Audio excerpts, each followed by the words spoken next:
Hi, my name is Amy Thompson. I'm a Purdue Agriculture and Natural Resources Extension Educator in Monroe County.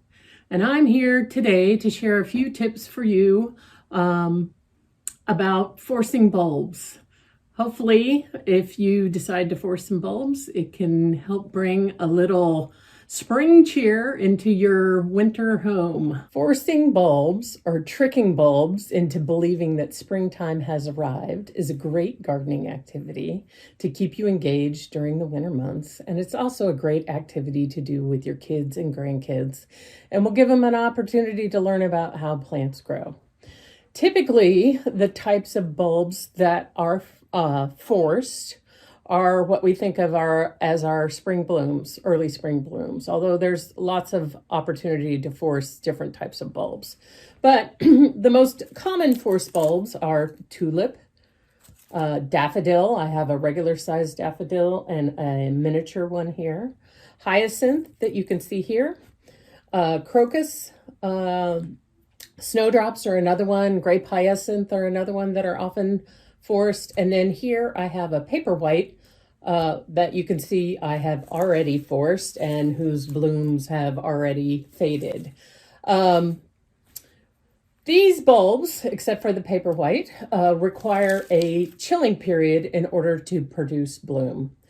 You can plan ahead and work with Mother Nature to start your blooms for winter forcing in the fall and give them that chilling period outside. You can also attempt to force them in the refrigerator, although that can be a bit of a challenge space-wise, and temperature and humidity also play a role in that. Or, as I have done, you can buy pre-chilled bulbs that you don't have to worry about. The chilling time is typically 12 or even up to 23 weeks. So it may not be something that you necessarily want to have on your gardening agenda. And so pre-chilled bulbs offer some convenience there. You can find pre-chilled bulbs occasionally at local stores, but there's lots of opportunity to buy many different varieties of pre-chilled bulbs on the internet. So I've got my pre-chilled bulbs here, and you can see I've got a variety of containers going. Small, lightweight containers can be helpful because sometimes it's helpful to turn the bowl to even out light distribution once they're ready to bloom. Just make sure your container, if you're growing in soil, has a drainage hole. Drainage is important as bulbs can tend to rot if they're in too wet a soil. The media that you can grow in regular potting soil. I would recommend using fresh potting soil, not reusing potting soil, or you can grow in soilless potting mixture that we often recommend for containers. That has the benefit of being very lightweight and water readily running through it. But either of those materials will work just fine. The depth that you plant the bulbs will vary by variety. For example, this pot here has crocus in it, and their bulb itself is about 1 inch below the soil. With these daffodils, I'm going to add just a touch more soil so the top is exposed, but not very much of the bulb. And this hyacinth that I have here, part of the bulb is exposed here, and that's just fine. The tulips that I have here, I will just leave the very top of those exposed as well.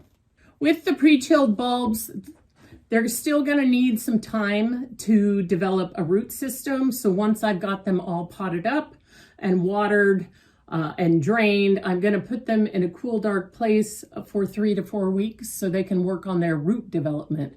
And then I will transition them into a room which is hopefully on the cool side, around 65 degrees, and certainly not to exceed 75 degrees. Those cooler temperatures encourage good growth and good flower development. Warmer temperatures can lead to weak growth and poor flower development. And once I get them in the room, as I mentioned, regular watering, ensure that they're not too wet, but have moist soil, perhaps rotating them to expose them to light on all sides of the container.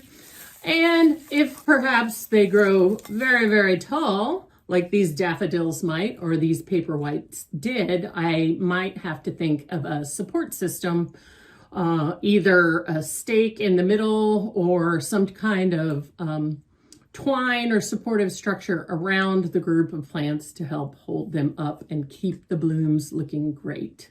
In addition to forcing bulbs in soil, you can also force some bulbs in water.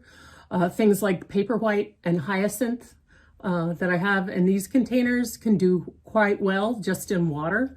This is a French forcing vase, and you can see the bulb just sits very nicely in there, and I have the water going up to the very base of the bulb, but not up on the sides of the bulbs.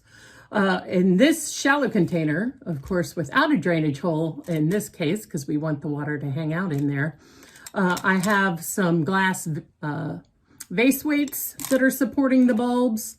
And again, we'll water this so that the water comes just to the base of the bulb and the plants will start to grow.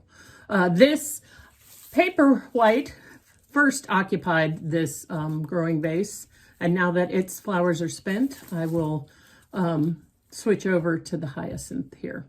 But lots of fun growing, forcing bulbs, tricking them into believing spring came a little early.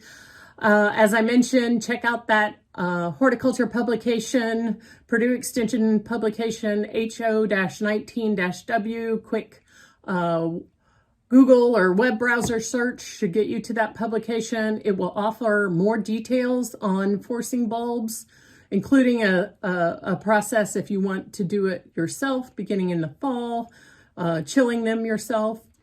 And if you happen to have received or purchased an amaryllis for Christmas, it will give you instructions on how to get that ready to bloom again for you next year.